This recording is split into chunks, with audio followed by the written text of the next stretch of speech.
Hi everybody, Matt the Matt here, hope you're doing well. This weekend we have the new 28 Years Later sequel, 28 Years Later, The Bone Temple. I saw the last 28 Years Later.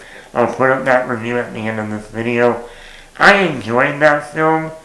I wasn't a huge fan of it though, but once again, I'm coming from someone who's not really a zombie person.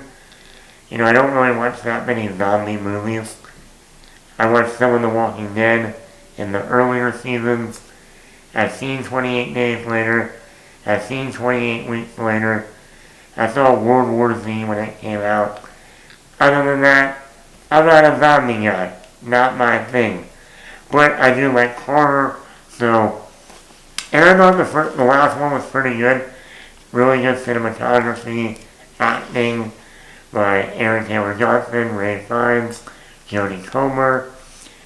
But overall, it was one of those movies, I know they're making a sequel because it's going to come out 6 months later, but if that movie doesn't get good reviews, I'm not going to go see it. You know what I mean? It was one of those things. Luckily, the movie, 28 Years Later, The Bone Temple, got great reviews. It has a 94% of Rotten Tomatoes. So I was damn it, I gotta go see this. And lo and behold, I thought this movie was great. I think this is way better than the last movie. This movie is directed by Nia DaCosta. The last movie was directed by Danny Boyle, who also did the original 28 Days Later. And I like Danny Boyle. Danny Boyle. Oh, Danny Boy. I like 127 Hours, and I like Slumdog Millionaire. But the way his style of editing and cinematography, I'm not a huge fan of when it comes to the 28 Days Later and the 28 Years Later. And that's why I like in this one they brought in a new director. Same, but Danny Boyle and Alex Garland still wrote the script. But Nia DaCosta came in and directed this movie, and this feels both cinematically and editing a completely different movie than 28 Weeks Later in terms of the look and the style and the editing. And I think that's great. You want a director to come in and put their own stamp on a movie. Because that was the great thing about the Harry Potter movies. Each time a new director came in, they were able to put their stamp on that Harry Potter film. Or even in the early days of the MCU, watch every movie in phase 1. Each one is different from the other. Because each one has a different director, besides Iron Man 1 and 2. And then obviously there are others in the MCU, Guardians, Black Panther, even last year with Thunderbolts and Fantastic Four. But there's recently been a lot of Marvel movies that just felt is it directed by the same person? I feel no interesting style or feel or ownership of that director. But this is different. And I haven't been a huge fan of Nia DaCosta. I wasn't a fan of that Candyman reboot in 2021. She also did the Captain Marvel sequel, The Marvels, that came out at the end of 2023. I think that's one of the worst Marvel movies.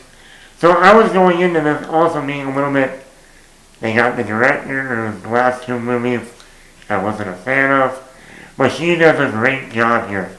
This is easily her best movie in her career.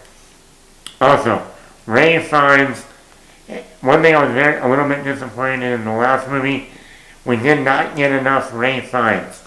Well, people, we get a lot of Ray Fiennes in this movie. This is Ray Fiennes' film. And I love his character. His relationship and his story in this movie is personal.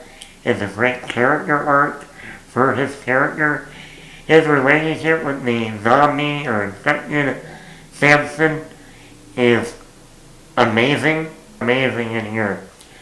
I mean, like I said, if you were disappointed in the last movie, you're gonna love Ray Fiennes. He can be serious, he's emotional at points. He also has a lot of some dark humor, which is great. He also has a little bit of fun in moments. And I'm like, this is a great character. Also, Jack O'Connell. We saw him at the very end of the movie, the last scene in the last movie. And he is Jimmy, and he runs the cult. Hey, my name is Jimmy, and I run a cult. Yeah. If you thought his character in Sinners last year as the vampire was evil, and you ain't seen nothing yet. Here he runs the cult of Jimmy's. That's what they're all named. Jimmy 1, Jimmy 2, Jimmy whatever. And this character is so complex and sinister and layered. And as the movie goes along, you start to connect the dots of like, oh, now I see the connection. And I thought Jack O'Connell is just amazing in here. The cinematography is very different from the last movie, but there's a lot of striking shots. Very symbolic of religion in here, religious symbolism, if you will. And I thought the movie looked great. The music, that's one of the things I'll say this one has also for it. A lot of great music in the movie. I think some of it's like 80s music, and it works. The pacing, this movie flies by for almost a 2-hour movie.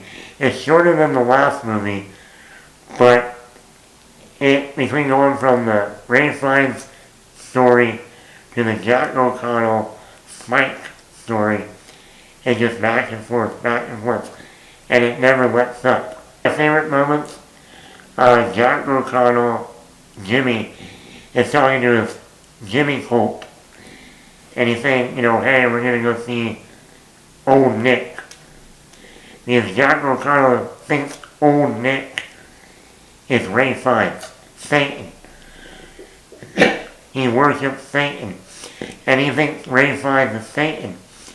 And he says to his little Jimmy cult, you will only answer to the Dark Lord when the Dark Lord, calls upon you. And, okay, come on people.